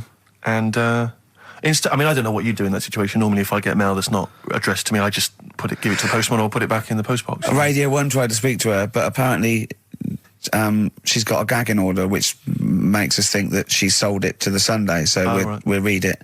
We'll read the plot of The Office tomorrow in the Sunday papers, which ruin it for some people. Ruin it for a lot of people, yeah. But the other thing is, I mean, if it was sent to her, obviously her name wasn't on it. Oh. If that's true, in which case, I think that's quite a serious offence, isn't it? I would hope so. I mean, I would hope that, if I sent something in an envelope, it was... But the BBC, the BBC, thinks that because the person they said it was meant to be sent to got his, he thinks maybe that's an excuse. Maybe someone gave her the script and said, don't say it came from me. Yeah. So... I don't know, maybe she's protected someone, I don't know. Yeah, well, I mean, if that is well, either way, don't sell it to a newspaper. Well, It's just the kind of mercenary nature of it that I loathe, It's the fact that it's only just now makes me wonder if she had it there lying around in her house and someone said to her, well, why don't you go to the papers? Yeah. Try and flog it. But I just don't think I don't think she's going to get a lot for it, because people are going to see it soon. It's not like it's the Hitler Diaries. Well, they're not very well written. But, I mean... I don't know. I tell you what I'm frustrated by is just the fact that it's like we've worked hard to give people some kind of pleasure for this Christmas, because a lot of people are very depressed, Rick, very low at this time of year. They've not got what they wanted. But we're trying to cheer them up, give them a bit of happiness. Yeah, but I think she'll be happy if she gets a lot of money. True. True. I don't know. I think it's just tacky, really. It's like, well, I just say, if you're a fan of the show and you don't want to know what happens, then don't read the Sundays Tomorrow, or at least avoid it when it says we tell you what But happened. the papers might not ruin it. The papers might go, we've got them, but we're not going to ruin it for people. That'd be a nice, ideal. be a nice gesture. Ideal. But I don't know. All I can say is it's a good job that I send out the prizes. True. Because that Michael Palin around the world in 80 days will be going to the person who won it. Yeah. And if someone else receives it, they better not try and, do you know what I mean, keep it. It should go to the winner. Yeah, exactly. That is a very good point. So, be warned. Don't open things that weren't addressed to you. Yeah. I did Pandora's that time, though, box. There's some sort of lesson there. Yeah. What happened? All the evils of the world, wasn't it? Pretty much. What? Yeah. Oh, don't try and explain brilliant. it to Carl. No, Pandora's box. Go on. Well, told not to open it, opened it, released all the evils that are in the world now. But did the person say if you open it, loads of evil will come out? It's not true. It's not true. It didn't really happen. It's not like evolution. It's not the truth. But you remember that? Yeah, you won't listen to some of my stuff. Like goldfish and stuff. No, it's not that we don't listen to it. It's that you would pass off how all the evils in the world got here. Because on Anna Nova it would be, Pandora opens box. Outcast. Hey Ya on XFM 104.9. I'm Ricky Gervais. With me, Steve Merchant. And over there, Karl Pilkington. Now we've got a new feature. Well, I don't know if it should become a feature every week, Rick. I'm not sure it's got legs for that. No. But maybe in the absence of Rockbusters. Basically, I was looking through the pigeonhole, and we got a lot of stuff sent to us, a lot of junk, stuff we don't really want. Yeah. And a lot of people, for some reason, they send us... Begging letters, a lot of that. We get sent a lot of CDs by people, bands, artists, who have not yet been signed. Maybe they've knocked something together in their bedroom. They got a band... And they just, for some reason, they want our feedback. They want us to sort of give them some thoughts on what they think, where they're going wrong, stuff like that. And I just thought, I was having a clear out, and I thought, why not just give them a little chance, Yeah. Just throw them a bone, Rick. Honest critique? Honest critique of some of the artists that sent us stuff. Okay, go these on are then. bands that have not been, they've not got a record contract. This is exciting. Okay, name the 3 bands Well, first. I'll tell you, no, we'll go through them individually, and I'll hear a little snatch, and then I'll get your opinions, both from you, Rick. I know you've been in the music business, you've got a good general knowledge of music, you've got good taste. Big time, and big also time. Karl Pilkington's views as well. Yeah. We know what to think of them. So this first band is called Kellerton Road. I'm sure they're very excited. As I said their name then, they probably can't believe it. They're phoning each other now. They're getting so excited. All friends are phoning them now. Yeah, Turn your exactly. phone off. They of can't people in believe this that. band. You don't want to... Yeah. Well, okay, then. Kellerton Road. Kellerton Road. Play a track from them. So that's Kellerton Road. I think that's a track called Secretly. And looking on the back here, there's 6 of them in the band. They all pretty much look the same. They've got the long hair, the usual sort of look. What do you make of them, Rick? All right. Yeah? Quite like that? Good, yeah. I mean, bit generic. The chorus was a little bit simplistic. I like good production, good Good musicianship. reminds you of something maybe like the Thrills, that sort of thing? Yeah. I mean, yeah, good. Jukebox or junk box? What's a junk box? I'm just trying to make it sound snappy. Jukebox or junk box? Don't, because you haven't got it. Don't ever stick to what you're good at. Okay. What, being sexy? Just sort of watching Doctor Who and stuff. You like that, don't you? Yeah, I love it. Okay, then, right, what's the next one? So, let's just ask Karl Pilkington's opinion. Karl, what were your thoughts? Yeah, it's all right. Yeah? Yeah. That's it, is it? Yep. Is that why you're no longer right for the enemy? Go on. So what's this next one you've got for us then, Karl? Toffee. Toffee? It's called Born Depressed. Oh, dear. Brilliant. Is it about you? There we go, I quite like that. Yeah? I sort of a bit glammy, bit underground. Yeah. What do you make of the name, Toffee? I don't like the name. It's not great, is it? No, but I quite like that track. Quite like the track. I'm just looking at the CD, they've made it themselves, and basically the band feature on there completely nude. Oh. What do you... Well, we know what we think of that. What do you think of that, Karl? Let's have a look, though. Have a look there. That's no point, is it? There's quite a lot of blokes and there's one naked lady. Just having a look, though. Yeah. What are you looking at the blokes? What are you looking at? Why are you looking at the blokes? That's knob. Just having a look. But you look at their knob. I can see by the way your eyes are looking. I'm looking at the woman's knob, though. Well, she won't be happy with that. No, that's a bloke, Karl. Yeah, that's where you've been going wrong. Yeah, that's the woman. Yeah, that's what I was looking at, that one. The woman's knob, so that's all right. Yeah, good. So Rick, hit parade or shit parade? I don't know if it's going to be... I don't think it's going to be a hit yet, because I haven't got backup, but I think we're looking more about whether they get... A record deal. Do you think they deserve one? Thumbs up for both of them. Okay, excellent. Well done. All right, well done. And Karl, play the last one then. What did you make of it? Sorry, we didn't ask your opinion. We weren't interested. Like to see him on CD UK. Just like that on the CD cover. Okay, okay. And this last act, I think, is this right? Picture Centre? Yeah. Picture Centre. Picture Centre. My favourite. You like that? Yeah, that's my favourite out of all of them. Good, there's a bit of Amy Mann in there. A little bit Cocteau Twins. Yeah. No, really good. I really like, really good, really intriguing that. Karl Pilkington? Yeah, it's alright. If you didn't like it, what would you say? It's weird though, isn't it, music?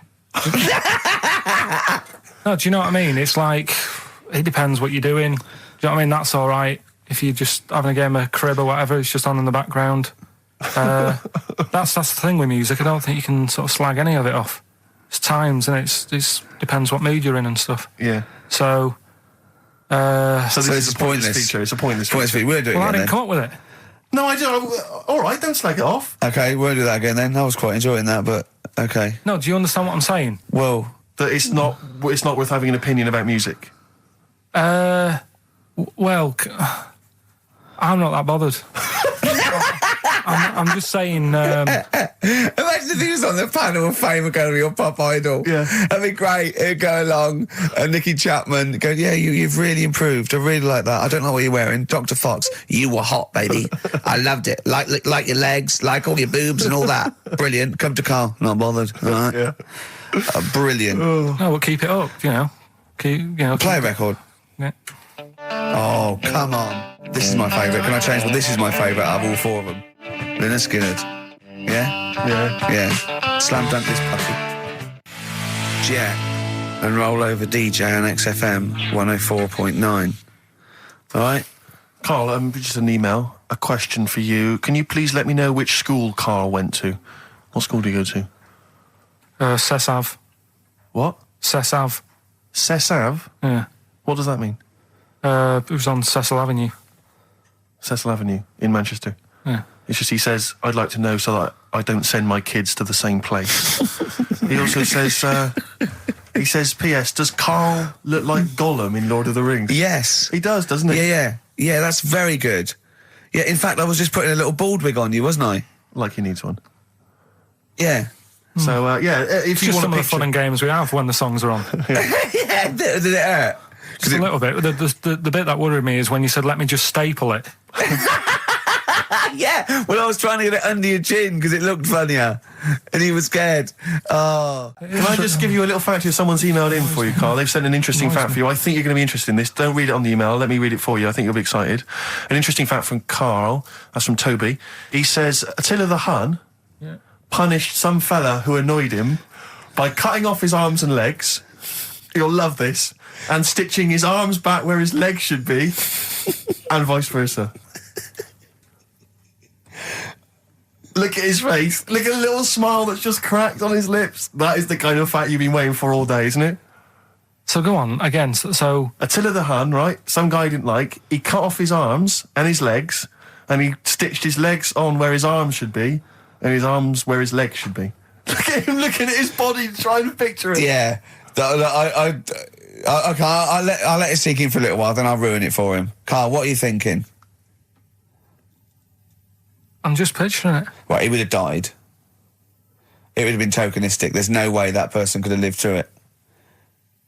So it was just for Attila the Hun's fun. He probably put him on a stick outside his gate or something. There's no way in those days that he could have gone through complete limb amputation and... So would he have wore a jumper for pants? Who's the winner of the competition? From Walthamstow, it's Joe Ogden. Well done, Joe. You got the correct answer, which was what? The fella with two heads at number 50. Number 50. Is that it? Are we off? Yeah, that's it. Yeah. All right. Cheers. More of the same drivel next week. Bye. Placebo, Special Needs on XFM 104.9.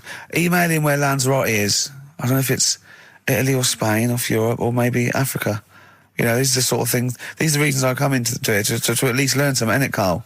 We've stopped educating Ricky, so I've stopped learning, you know, about things like the woman who ate mud all her life.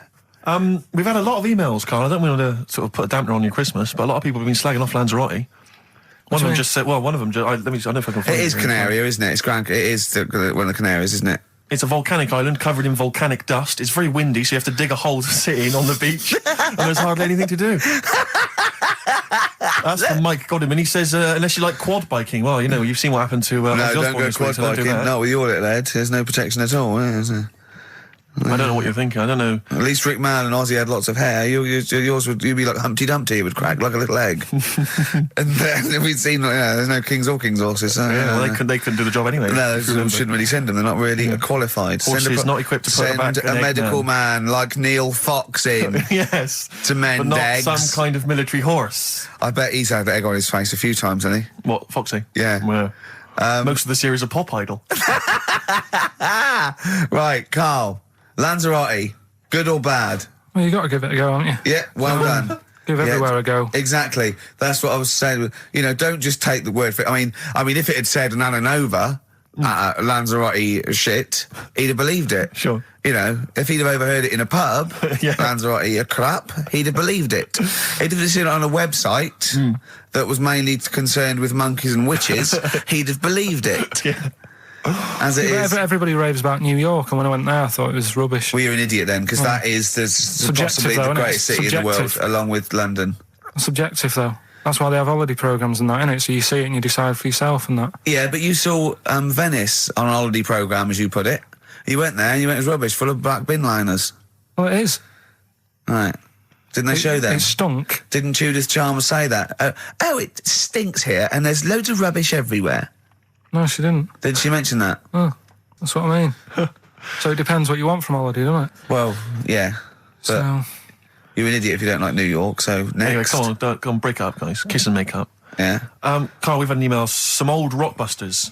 Someone's emailed in. They wonder if you can get some of your old Rockbusters clues, your old genuine Rockbusters clues. I know Rockbusters has come back. Well, of course he can. It's the way his brain works. Well, indeed. But I think you'll... maybe you can also enjoy the challenge, Rick. Yeah. And you at home. I remember them as well, because I remember how angry they made me.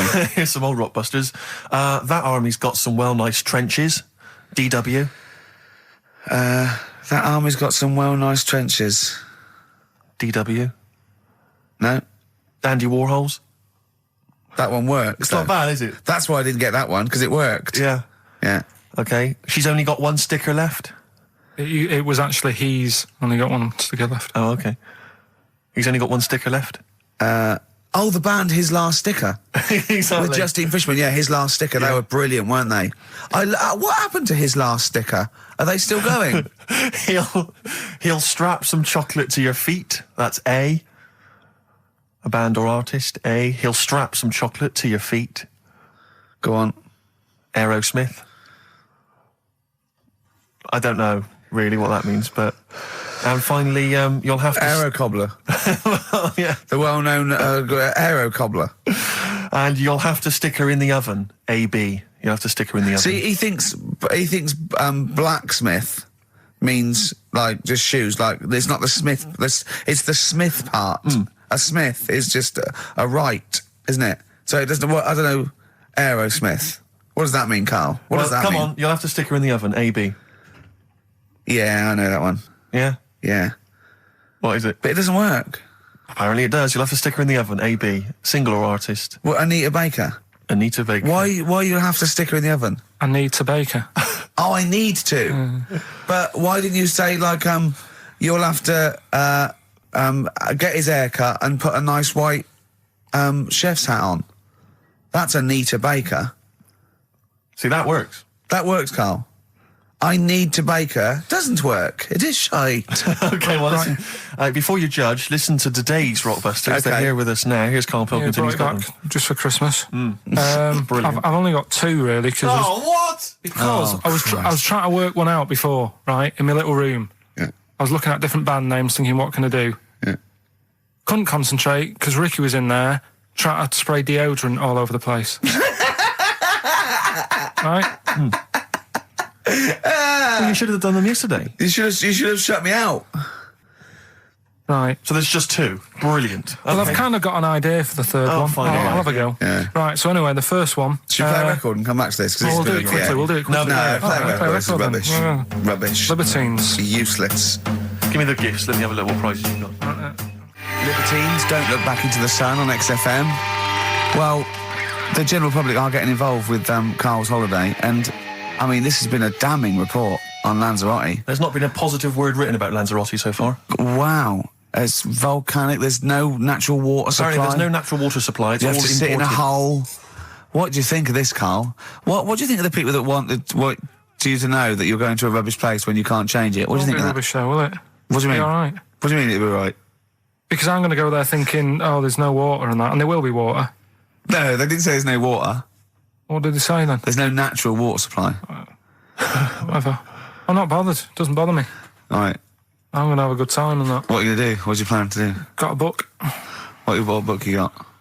Rich Hall book. I'm just going to read that. So, Brilliant. And the weather's better than here, isn't it? Yeah. So...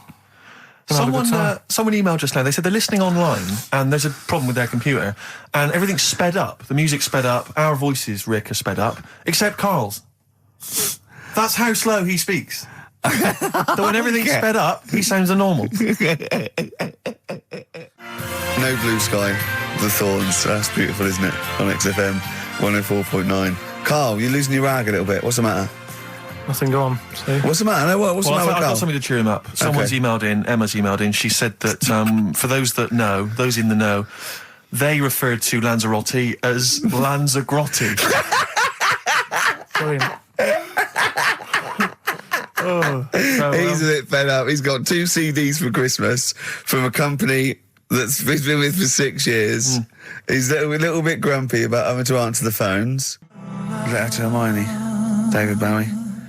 Well, we've had the most convincing answer that it's about 290,000 actual words, but possibly 3 million in our vocabulary, using all jargon and scientific stuff and all that. Sure. 290,000. Still a lot, isn't it? It is a lot. We know so little, don't we? Apparently the average person has about 20,000 words in their is it? vocabulary Right. and uses maybe 2,000 a week. Really? Yeah. Karl, obviously, slightly bringing that average down. Karl, what do you think of that? Single figures. Doesn't matter, get by. Why have you got to use longer words messing about and that? I told you. That word about old, anti-dipuian or something. Just say old. That's a bit old, isn't it? That's a bit anti-dipuian and that. What's the point? Yeah. Get to the point. Sure. Busy.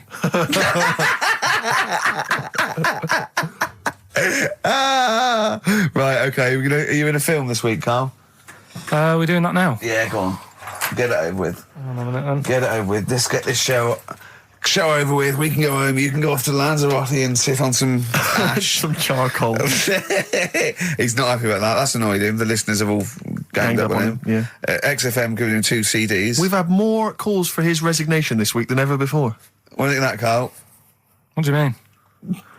There's another reason. Do you know what I mean, though? Because he's grumpy. He's not just giving it. He goes, well, I can't help it, can I? I don't want it. You're being paid well to do a job. People have tuned in to be entertained, to have good songs. Me and Steve are working I'm pressing here. the buttons. I'm paid to press the buttons. That's what I'm doing. Has every CD started on time? Then Yeah. why would they give you Monday off if you just paid to press the buttons? Don't get every other Monday off, do I? So have you stopped doing that now, have you? Well, yeah. Why? Because there's work to do in that. I'm not moaning about it. Let's get on with it. Blair on XFM 104.9. I forget the name of that track, but it's good. Good song. Thanks very much. Oh, good song. Yeah. Oh, right. I just thought you were complimenting giving him. his opinion. Right, Yeah. go on. The what? Are we still on the air? Yeah. What are we doing? Merry Christmas. We got someone on the line. Oh, right. He's here.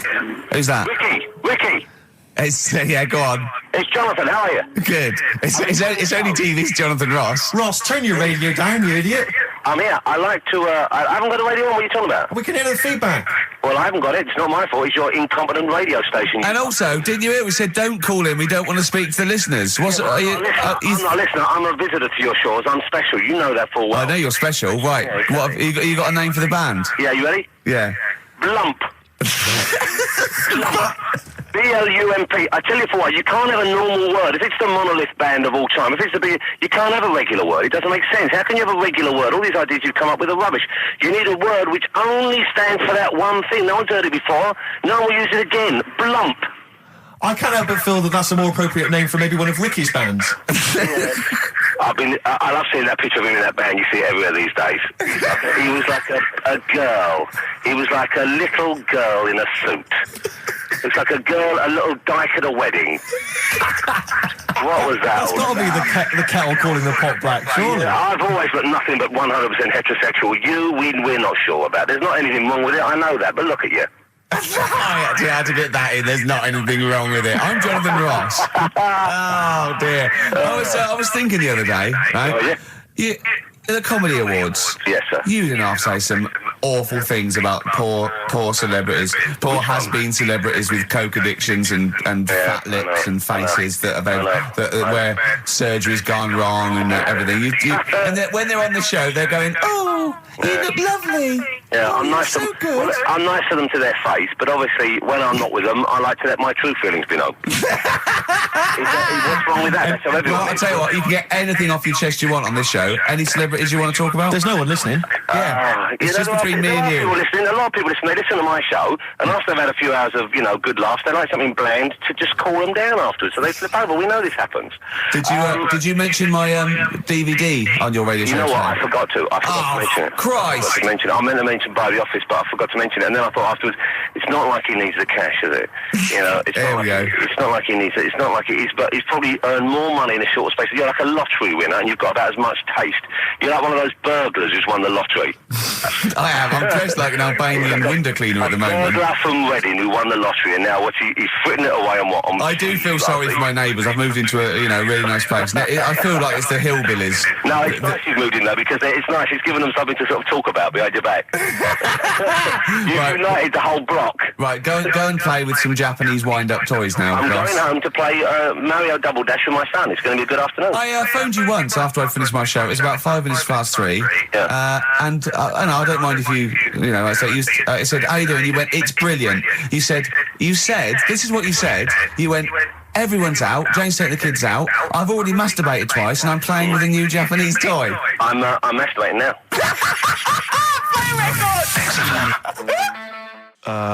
Kings of Leon, Wasted Time on XFM 104.9. Sorry, I was sidetracked there by just some of the band names. Now listen, I want to put in 2 of my own. I want to win that pile of tat out there, right? I've got 2 names here, okay? We should just remind people in case they've just tuned in. Oh yeah, Ian Canfield has chosen his mega band of all time. He's got Keith Moon on drums, he's got Lemmy on bass, he's got Keith Richard on guitar, he's got, who have you got singing? Robert Plant. Robert Plant. And their manager is Vance. But he needs to announce them at Wembley Arena. They're already sold out. They're at number 1 in the album charts. They're the greatest rock band of all time. And I've got 2 suggestions. Okay. What about this? Please welcome to the stage. Tungsten lung hemorrhage. Yeah, good. Yeah? Please welcome to the stage. God dildo. God dildo, interesting. Nice juxtaposition there of God, the almighty creator, and a dildo. Nice use of some contrasting imagery there. Yeah. Powerful and topical. Tungsten lung hemorrhage. Yeah. We've had a couple also on the email. People didn't really include their names, but who cares? Please welcome to the stage, Balls of Steel. Balls of Steel, yeah. And we've had like Brain Hammer. Yeah. Brain Hammer's good. Lots of brain-related stuff. Quite liking the idea of tumour fish. Tuna fish, I like. Tuna fish is very good. I like tuna fish. I just wonder if there's one more contender. I don't know who this was, Ian, that phoned in with it, but possibly it's topical. Yeah. Deathly Hem. Yeah. Deathly Hem. It's brilliant. Oh, it's Deathly Hem. Please welcome to the stage, Deathly Hem. It's Deathly Hem. Who's that? We've got to give it to I don't know who that was. Oh, well, if you came up with Deathly Hem, email again. Deathly Hem. It's the greatest name for the greatest rock band of all time. Will you please welcome to the stage, Deathly Hem. Turing Breaks, Mind Over Money, XFM 104.9. I'm Ricky Gervais, Stephen Merchant, little Karl Pilkington. Yeah. A couple of emails. Different people have visited various tourist attractions. Oh, yeah. Let me see who's this from. Not quite sure. But thanks very much indeed for it. So, there's a link here. It's apparently in Devon. Barometer World. Brilliant. It's the world of barometers. It was established in 1979. And, by one bloke who had a lot and thought, I can charge a quid for this, definitely. Here's the out of his own house, probably converted back scuttle. Exactly. Yeah, that's not a euphemism for a sexual act. But look at the webpage here, Rick. There's a picture of a beautiful barometer being held by a beautiful lady. Lovely. Who's definitely his daughter. Yes, definitely. Come on, Kathy. Oh, that. Dad, no. Come on. Undo your top a little bit. Dad, definitely made to do that. Yeah. Oh. That slight look of I hope no one I know sees. Just check out Barometer World. Barometer World. Yeah, that's available. If you want to check that out, www.barometerworld.com. That's Now, all the... barometers, do they work? They're to do with checking, is it the air pressure? Well, everything. But I think that's what it's based on, isn't it? Sort of low and high pressure, so it's going to rain, it's not going to rain. Yeah. Or going to be windy, but I wonder how accurate they are. I think in the days before satellite sort of weather surveillance systems, probably essential. Yeah. Nowadays... As essential as hanging some seaweed out by the back door? Probably. I think it's probably similar. I think it's the same one as holding a needle and thread over a pregnant woman. If it goes clockwise, it'd be a boy. Yeah. The thing about a barometer is how far into the future can it predict? Exactly. How do you know? If it's a case of you may as well stick your head out the window to see if it's raining. Exactly. This barometer goes, oh, it's going to be windy and rainy. When? The barometer goes, soonish. Yeah. So I can't say, but it will, well, within the 7 days. I don't want to be specific because you'll have me. Yeah, you'll I don't. But I mean, I'm just a barometer. I'm not really a weather person. Analyse the information. Yeah, brilliant. What's in there? What's happening in there? What chemicals are being affected? How does it work? I don't know. I assume it's probably something. Wait a minute, let me email Barometer World. What could it be? It could be quite interesting. It could be mercury that's based on a sort of temperature. It goes up with. Oh no, it's not temperature, is it, barometer? It's pressure. So it's probably just very fine. It's like a fine, very, very fine needle, isn't it? This is almost as embarrassing as last time we were on. We couldn't figure out what the name of the leader of China was. Was it the King of China? The Prince of China? Oh, this is when we were trying to imagine what it'd be like if all the Chinese people at once jumped up and down and made a big tidal wave. Tidal wave. But if you do know what the name of the leader of China is, we don't mean the name of the particular person in charge, but if it's a king of China, the emperor of China, the chancellor of China, the prime minister of China, didn't it? No, that was Japan. Yeah, this is it. I don't know what's the big guy in charge. Is he still the chairman? I know Chairman Mao was important. I think he was just the chairman. I think he just governed all the big meetings. Yeah, I don't know. He just kept the minutes. Head Chinaman? Head Chinaman. The major Chinaman. The top Chinaman. Number one Chinaman. Do you know what? We're going to be honest here. We know so little about China. It's true. We know so little about China. Yeah. It's embarrassing. But if you've got any interesting facts about China, then email in ricky.gervais@xfm.co.uk. Also, I imagine the email address to use if you're going to take part in this week's Rockbusters. I did read an interesting fact. I'm researching. I'm doing a show called Politics, and I was researching. And there's a thing about sweatshops. Yeah, no, sweatshops. Like Nike. There's these facts, right? And these people get a few cents an hour, and the CEO, I forget his name, for a Chinese woman to earn his 5.2 billion, she'd have to work 8 hours a day, 7 days a week for 10,000 years. But Steve, they don't. They don't. They don't. They obviously don't want to. Exactly. They don't want to. They don't want to. Lazy, Rick. Blur. Out of time on XFM. Well, we're not out of time. We've still got an hour left, boys. Hey! Luckily. Brilliant. A lot of emails, obviously, about the Chinese. People as fascinated as we are. I don't want to discuss it, interminably, Rick, because there's so much to say, and we've said most of it in the past. Yeah. Get a couple of emails. In fact, I think, Carl, you told us this information. Remind me of it again. If all the Chinese people in the world were in a line on that, because there's loads of them, you'd never get to the end of it. Right. No, it's not that. It's no, if all the Chinese people formed a line and started walking out of China, you'd never get to the end of it. That's what I just said. No, it's because, though, they'd be having babies. You know what I mean? Still, it'd be adding to it all the time, wouldn't you? But would they be walking and shagging and having babies as they're walking out? Yeah, that is. I'd love to see someone organise that. Maybe the Record Breakers team. I tell you what, I'd love to see Ross McWhirter or Norris, who is it? Who's the one that's alive? I forget. Norris, I think. Norris, right? I'd love to see him to coordinate that. Yeah. 1.2 billion little Chinese fellas. Boy, girl, boy, girl, boy, girl. Yeah. And where are they walking out of China? Which exit are they taking? They're taking the... Through Tibet? Or? I think it's the Gate 9 Slip Road, the M43, Right. to St Petersburg, Right. And they go, and walking, and shagging. Yeah, exactly. Yeah. Because some presumably are dying as they're leaving. No, but they live to 120. That's true. So they claim. So, well, we know Carl's theory on that. Do you want to just tell new listeners your theory about when all these Chinese people get the records for oldest people in the world? Come on, what's your theory, Carl? Leave it. Carl, just that they're probably lying. Why? That's all. Because a lot of them don't age that well. Some of them do. A lot of them don't, and they always look older than they are. I read the other day, right? Do you know the one who was the oldest woman in the world, right? Chinese woman, right? The way she did it, it was. She didn't die. That was her secret. Yeah. What she did, she got up every day and didn't die. No, she was like awake and that, and then she'd have 2 days just sleeping. Right. So she wasn't really that old. What do you mean? Well, she'd only sort of lived half of her life in a way. Well, we so all live 2/3 of our life, don't we? No, but she was like awake and that, and then she'd go, I'll go to bed, and then that'd be it for 2 days. Carl, you're a second-time buyer, aren't you? Yeah. Bought one in Manchester. Lost $7,000 on that one. Well, don't buy in Manchester. No, it's a good flat. It's just it wasn't. I didn't buy it to sort of make money. I thought I was going to be living there like all my life, and then a job came up here, and it was like, oh. You bought your first flat in Manchester. You assumed you would be living there for the rest of your life. Well, I wasn't in a rush. Play a record. You're an idiot. Hang on a minute. So have you got a property portfolio? Have you got the 2 houses now? No, I've got rid of that one. Oh, you sold that one? Got this flat. £7,000 loss. Got this flat. I'll tell you something that is interesting. Hold on, though. What? £7,000 lost. Yeah. It's a flat in Manchester, but it could only cost about £8,000 anyway.